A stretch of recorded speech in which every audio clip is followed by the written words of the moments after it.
Sir सबसे पहले तो ये बताइएगा कि अब 26वीं आईनी तरमीम के बाद 27वीं आईनी तरमीम के हवाले से गुफ्तगू जो है वो शुरू हो चुकी है। आपकी नज़र में ये हुकूमत के लिए कितना आसान होगा और कौन सी चीज़ें आप समझते हैं कि रह गई हैं जो हुकूमत अब 27वीं आईनी तरमीम के ज़रिए वो करवाना चाहती है?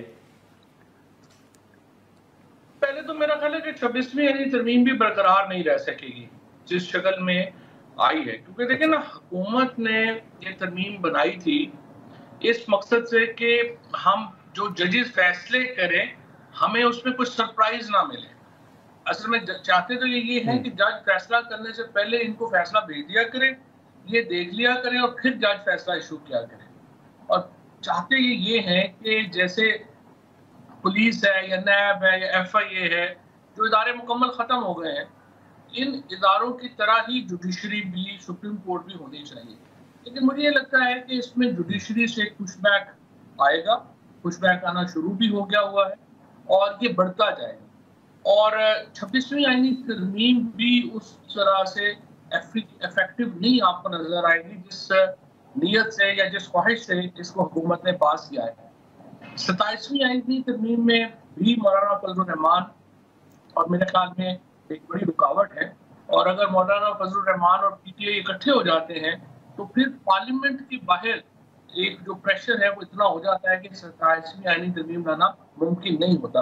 वरना जिस तरह से तरमीमें आ रही हैं वो आप देख ही रहे हैं, लोगों को उठाया जाता है, अगवा किया जाता है, टॉर्चर किया जाता है, फिर कईयों को पैसे भी दे दिए जाते हैं।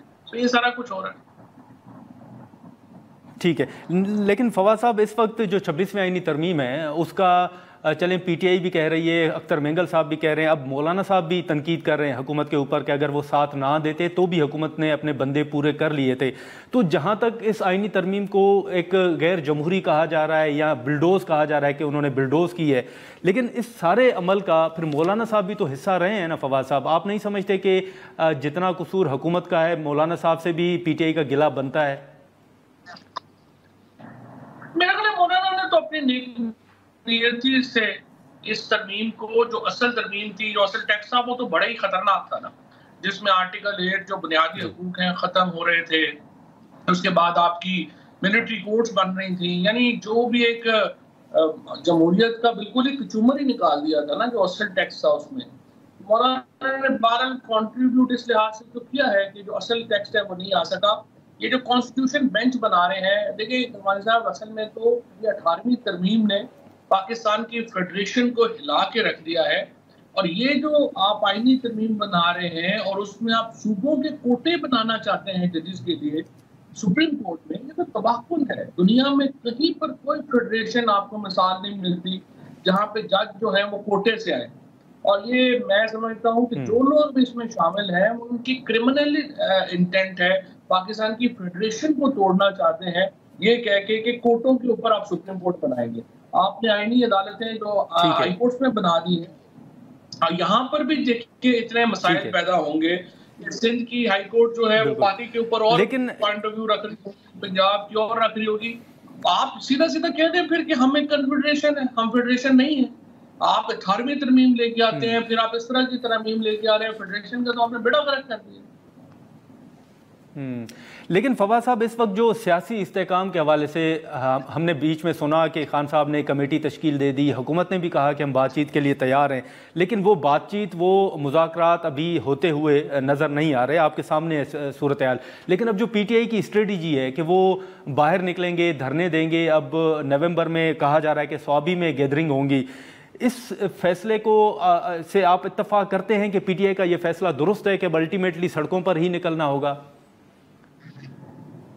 देखिए, बात यह है गिरवानी साहब के फैसला तो जाहिर है पार्टी ने किया है, लेकिन असल में तो इशू ये है कि देखिए अगर आप एनालिसिस करें तो इतनी दफा ये फैसले करके फिर उसमें चेंजेस और वो करके गया है कि वो एक जो भ्रम होता है वो मुतासर हुआ है उससे। ठीक है, लेकिन फवाद साहब, इसी के साथ साथ आपने जो भरम की बात की, इसी के दौरान अब एक बातें जो हैं ये भी चलना शुरू हो गई हैं। खोसा साहब उस दिन हमारे साथ थे प्रोग्राम में, वो ये कह रहे थे कि क़यादत जो है वो बुशरा साहिबा के हवाले की जाए, क्योंकि सलमान अकरम राजा साहब एक बात कर रहे हैं, असद उमर साहब और इसी के साथ साथ असद कैसर साहब और इसी के साथ साथ उमर अयूब साहब, और दीगर जो लीडरशिप है, जो अहम रहनुमा है, वो दूसरी बातें कर रहे हैं, तो कन्फ्यूजन है।